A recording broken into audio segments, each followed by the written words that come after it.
Assalamualaikum warahmatullahi wabarakatuh. Sebelumnya perkenalkan, nama saya Nabila Zalfani Eldeza, kelas 12 IPA 5 absen 23 dari SMA Negeri 17 Surabaya. Pada kesempatan kali ini saya akan menjelaskan tentang sejarah salah satu dari berbagai macam organisasi Islam di Indonesia, yaitu Nahdlatul Ulama. Bismillahirrahmanirrahim. Alhamdulillahillazi kana bi'ibadihi khabiran basiro. Tabarakallazi ja'ala fis sama'i burujaw wa ja'ala fiha sirajaw wa qamaran minira. Asyhadu an la ilaha illallah wa asyhadu anna Muhammadan abduhu wa rasuluhu allazi ba'atsahu bil haqq basyiraw wa nazira.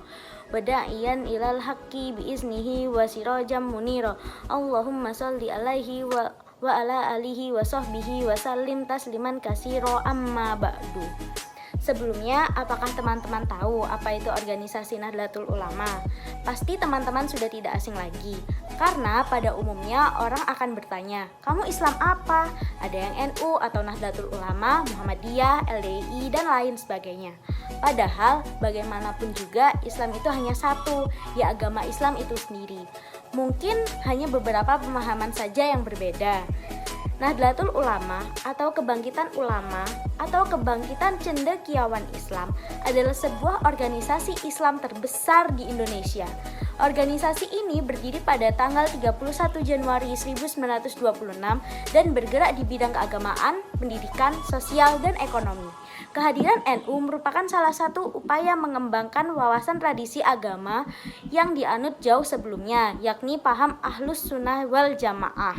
Selain itu, NU sebagaimana organisasi-organisasi pribumi lain, baik yang bersifat sosial, budaya, atau keagamaan yang lahir di masa penjajah, pada dasarnya merupakan perlawanan terhadap penjajah. Hal ini didasarkan berdirinya NU dipengaruhi kondisi politik dalam dan luar negeri, sekaligus merupakan kebangkitan kesadaran politik yang ditampakkan dalam wujud gerakan organisasi yang dalam menjawab kepentingan nasional dan dunia Islam umumnya.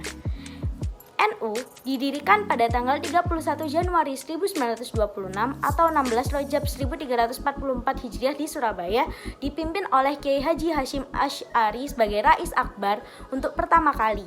Sebagai akibat dari penjajahan Belanda maupun kungkungan tradisi, maka timbullah kesadaran di kalangan kaum terpelajar maupun ulama untuk memperjuangkan martabat bangsa melalui jalan pendidikan dan organisasi, di samping melawan secara fisik atau peperangan kepada Belanda. Sebelumnya, pada tahun 1916 dibentuklah Nahdlatul Wathon, kebangkitan tanah air, sebagai respon bangkitnya nasionalisme yang ditandai dengan berdirinya Gerakan Kebangkitan Nasional tahun 1908. Kemudian, pada tahun 1918 didirikanlah Taswirul Afkar atau dikenal juga dengan Nahdlatul Fikri atau Kebangkitan Pemikiran, sebagai wahana pendidikan sosial kaum keagamaan atau santri. Dari situ, kemudian juga didirikan Nahdlatul Tujar atau Kebangkitan Kaum Saudagar. Serikat ini dijadikan basis untuk memperbaiki perekonomian rakyat. Dengan adanya Nahdlatul Tujar itu, maka Taswirul Afkar selain tampil sebagai kelompok studi juga menjadi lembaga pendidikan yang berkembang sangat pesat dan memiliki cabang di beberapa kota. Berangkat dari munculnya berbagai macam organisasi dan komite yang bersifat embrional, maka setelah itu dipandang perlu untuk membentuk organisasi yang lebih sistematis dan mencakup guna mengantisipasi perkembangan zaman.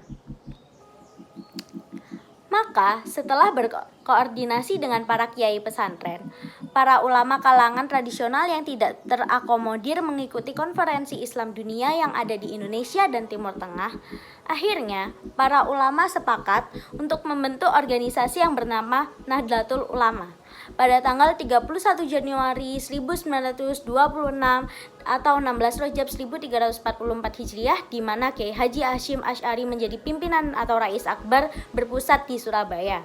Nahdlatul Ulama dibentuk dengan tujuan menegakkan ajaran Islam menurut paham Ahlus Sunnah wal Jamaah di tengah-tengah kehidupan masyarakat di dalam wadah Negara Kesatuan Republik Indonesia.